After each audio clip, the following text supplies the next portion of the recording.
আসসালামু আলাইকুম। এখন রাত প্রায় 11:30টার মতো। আমি কিছুক্ষণ আগে হাতিরপুল থেকে বাসার উদ্দেশ্যে আসলাম। আমার বাসায় মহাখালীর দিকে। তো রাস্তা অনেকটাই নীরব, ফাঁকা, মানুষ অনেকটা আতঙ্কে রয়েছে। তো আসার পথে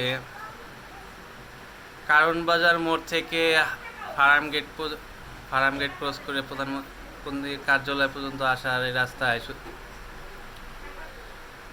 অনেকটা নীরব ছিল, কিন্তু প্রতিমধ্যে দেখলাম আর্মি পুলিশ যৌথভাবে 25 থেকে 30 জন যুবককে উল্টো করে ঘুরিয়ে রেখেছে ফার্ম গেটে ডেইলি স্টার অফিসটার পাশেই। তো আমি সবাইকে মেসেজ দিতে চাচ্ছি, যার একান্ত প্রয়োজন নাই বা পরিচয় দেওয়ার মতো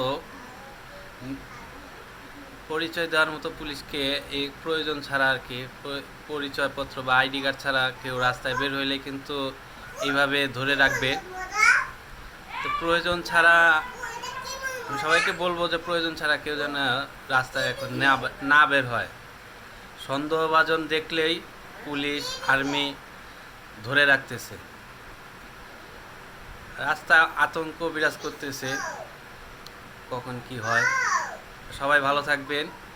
প্রয়োজন ছাড়া এখন আজকে রাতে অথবা আগামীকাল না বেরোনোটাই ভালো। আসসালামু আলাইকুম।